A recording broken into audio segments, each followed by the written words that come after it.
I'm Walter Kingsley, 72, retired engineer. I spent my life building bridges and machines, meticulously calculating every detail, and thinking I had also built a family I could trust. But my children, Hannah, 40, and Lucas, 37, were never grateful. Over dinners, over phone calls, they complained endlessly about my hobbies, my vintage car collection, my woodworking, and the coins I'd been collecting for decades. "Dad, you're wasting money on useless things," Hannah said once, rolling her eyes. "You need to hand over your finances," Lucas added, "before something bad happens." At first, I laughed. I even tried to reason with them. These hobbies were my joy, my therapy after decades of work. But I soon realized they weren't concerned about me. They were only concerned about what they could get from me. That was the moment I knew. They weren't entitled. They were dangerously greedy, and I would need to be smarter than ever. I decided to play along. Over weeks, I let them see me consult with accountants and financial advisors. I made exaggerated sighs over complicated paperwork and financial burdens while secretly transferring funds into a completely separate trust. Lucas suggested consolidating all accounts into one they could oversee. I nodded, pretending to be tired and confused. Hannah suggested selling some of my collectibles, claiming they're just sitting there, taking space. "Sure, maybe you're right," I said, carefully hiding the smirk forming on my lips. Every direct deposit, every dividend, every interest payment went quietly to the Kingsley Elder Foundation, a trust I had meticulously drafted. It was legally airtight. The children saw nothing and assumed they were winning. The trust wasn't just a way to hide money. It was my silent revenge and my legacy. I envisioned it providing safe housing for elderly who were abandoned or neglected. Healthcare funds for elders who couldn't afford basic care. Community support programs so no senior would feel invisible. Every dollar my children expected to inherit was now a tool to restore dignity to people who had lived long lives without recognition. I also documented every interaction with Hannah and Lucas.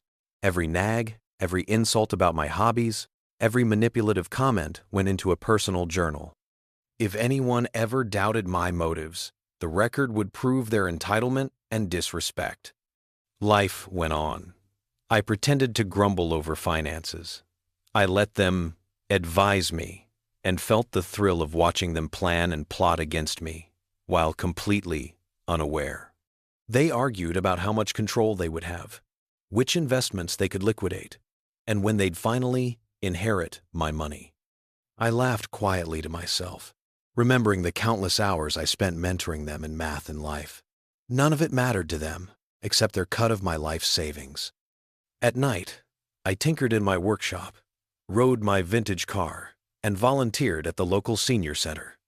Each small act reminded me of the life they had mocked, and each moment built my anticipation for the final reveal. As months went by, Hannah and Lucas started noticing subtle anomalies. "Dad, why haven't we received a statement this month?" Lucas asked. "I thought you were consolidating everything," Hannah added. I remained calm. "Oh, it's just paperwork delays," I said, with a faint smile. But internally, I savored their growing unease. Their plans to pressure me harder, to question my decisions, only reinforced the perfection of my strategy. Each time they visited, I watched them scan my study, peek at shelves, and ask about accounts. Their expressions went from confidence to unease. They were starting to feel the first hints of panic, but they had no idea what was coming. I spent my final months ensuring the trust was irrevocable. Every dollar, every account, every asset was fully redirected. I also left letters for my lawyer and personal notes explaining the foundation's mission. "These funds are to be used to support neglected elders." One note read, "No family member is to benefit. This is my final instruction." I even included a clause. Any attempt to contest the trust would be automatically denied.